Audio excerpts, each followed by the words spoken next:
Hello Indonesia, this is your captain speaking.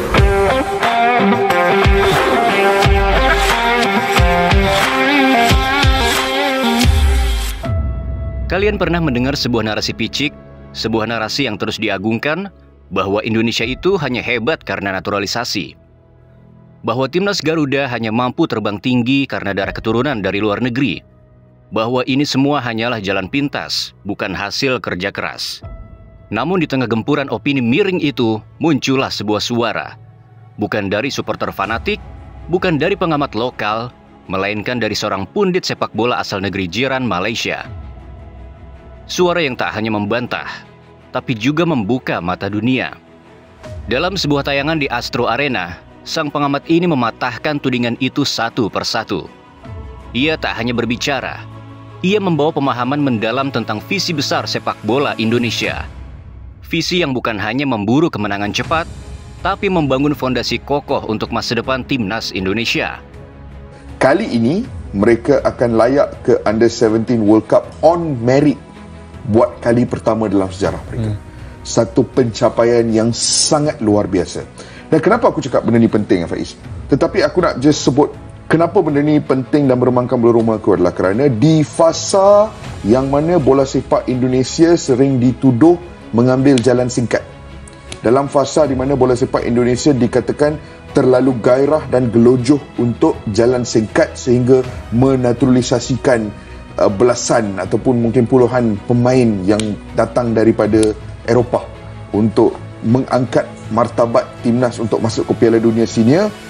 Di fasa perkara tersebut, tuduhan-tuduhan tersebut diberikan kepada PSSI.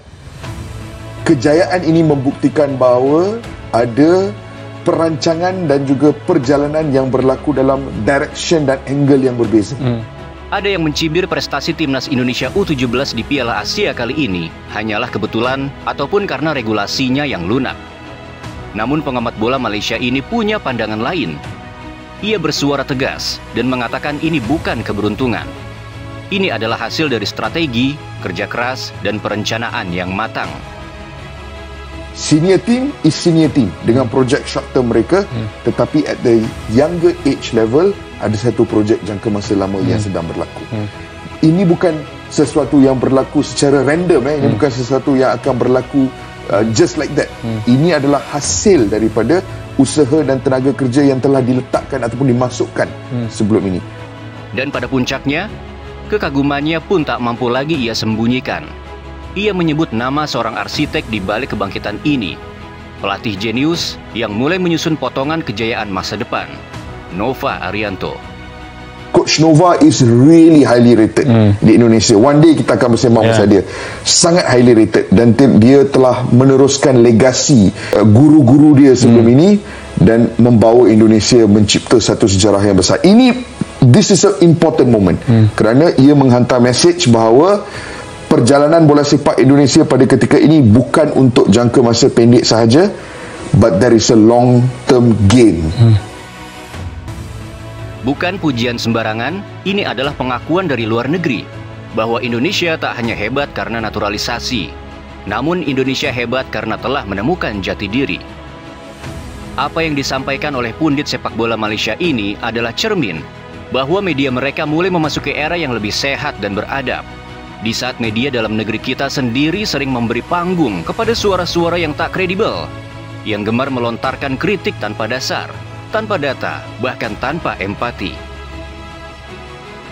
Pundit dari negeri jiran justru tampil membawa objektivitas dan kejernihan berpikir. Ironis, tapi inilah kenyataannya. Di saat sebagian pengamat lokal terjebak dalam narasi pendek dan sensasional, pengamat Malaysia ini justru membaca Indonesia dengan mata yang tajam dan hati yang terbuka. Kita tahu rivalitas Indonesia dan Malaysia bukan rivalitas biasa. Ini adalah rivalitas berdarah, penuh luka, penuh bara yang belum padam. Dari stadion ke stadion, dari generasi ke generasi, dendam itu diwariskan sebagai bagian dari emosi kolektif kita. Tapi sebesar apapun dendam, sekeras apapun rivalitas, akal sehat dan objektivitas tetap harus menjadi panglima. Kita boleh tak suka dengan Malaysia. Kita boleh menjadikan rivalitas ini abadi, karena memang rivalitas ini telah menjadi legenda. Tapi saat kebenaran datang dari mulut lawan, kita harus belajar menanggalkan ego untuk sesaat dan mendengarnya dengan kepala dingin. Karena di puncak tertinggi prestasi, bukan kita yang menyombongkan diri, melainkan dunia yang memberi pengakuan. Dan pengakuan sejati bukan datang dari tepuk tangan kawan, melainkan dari hormat seorang lawan. Dan hari ini, hormat itu datang dari pundit sepak bola Malaysia, bukan supporter, bukan fans, tapi seorang pengamat profesional. Ia tak hanya melihat, tapi mengerti. Ia tak hanya menonton, tapi menilai. Dan penilaiannya tak berdiri di atas prasangka, tapi di atas fakta dan rasa hormat. Sebuah pengakuan yang seharusnya menggugah kita, bahwa Indonesia bukan hanya sekadar bangkit, tapi Indonesia tengah diperhitungkan. Sekali lagi, meskipun bara rivalitas antara Indonesia dan Malaysia tak pernah benar-benar padam, ada satu hal menarik yang patut kita akui dari media sepak bola mereka. Sebuah hal yang seharusnya menjadi cermin bagi kita semua. Di Malaysia, panggung-panggung kehormatan dalam acara televisi, forum-forum besar, hingga media arus utama hanya diisi oleh mereka yang benar-benar paham akan sepak bola. Mereka yang tak hanya bisa bicara, tapi mampu mengupas dengan kritis, tajam, dan objektif. Yang berbicara bukan hanya untuk didengar, tapi untuk memberikan pencerahan. Sebuah pemandangan yang sangat kontras dengan apa yang terjadi di Republik Negeri ini. Republik suara nyaring, yang seperti negeri mikrofon tanpa filter, yang mana logika bukan syarat utama. Objektivitas tak lagi jadi fondasi. Yang penting satu, viral. Entah viral karena kualitas atau karena kontroversial. Karena apresiasi atau karena kegaduhan. Selama bisa membuat keramaian, maka mikrofon akan diarahkan kepadanya. Kamera akan menyorotnya, dan panggung akan selalu terbuka lebar. Tak peduli apakah statementnya punya bobot dan esensi. Tak peduli apakah dia mengerti permainan. Di negeri ini, siapapun yang bisa memancing emosi publik akan terus diberikan tempat. Seolah kompetensi bisa dikalahkan oleh popularitas. Dan kebenaran pun akhirnya dikubur oleh sensasi. Sementara media Malaysia melahirkan pengamat yang menambahkan wawasan, kita justru melanggengkan komentator yang menambah kebingungan. Maka inilah saatnya kita untuk bertanya, apakah kita ingin terus menjadi bangsa yang sekadar gaduh, atau bangsa yang benar-benar membangun? Karena kemajuan sepak bola bukan hanya soal siapa yang bermain di lapangan, tapi juga siapa yang diberi suara di layar kaca. Saking muaknya dengan siklus yang terus berulang, penuh kebisingan, kebingungan, dan omongan tanpa arah, seorang mantan pemain timnas Indonesia, Greg Nwokolo, akhirnya angkat suara. Bukan hanya komentar biasa, untayan kata yang ia tulis terasa lahir dari hati yang lelah, penuh emosi, dan dibakar oleh keresahan yang mendalam. Greg, atau yang akrab disapa Papa Greg, melemparkan kalimat yang langsung menggelegar ke jagat maya. Tiap hari coach ini beda omongan terus. Apakah orang Indo sangat bodoh, atau justru dia yang terlalu pintar? Serius, aku tanya ini. Kalimat itu bukan hanya protes, itu adalah jeritan hati seorang yang pernah mengabdi, seorang yang tahu persis apa yang terjadi di balik dinding ruang ganti, yang mengerti denyut nadi lapangan lebih dari siapapun, yang hanya tahu bola dari balik studio. Ini bukan suara dari pengamat yang menilai lewat statistik, bukan pula ocehan dari mereka yang sibuk membuat narasi untuk engagement.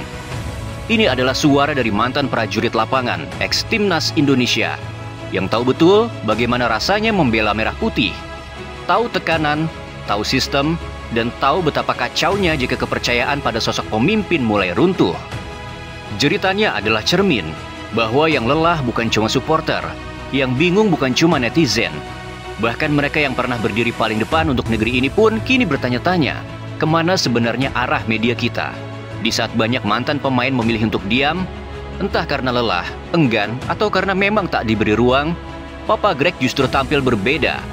Ia tak hanya bersuara, ia mewakili suara nurani.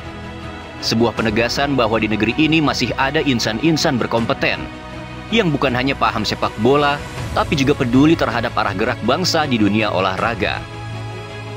Ia berdiri melawan arus narasi-narasi pelin-pelan yang tak objektif, yang lebih sering membingungkan daripada mencerahkan. Namun inilah ironi terbesar kita. Di negeri ini, mantan pemain jarang diberi panggung. Mereka yang pernah berkeringat demi merah putih, mereka yang tahu kerasnya lapangan, justru tersisih dari ruang-ruang diskusi publik. Mengapa? Mungkin karena mereka tak lihai merangkai kata dan beretorika.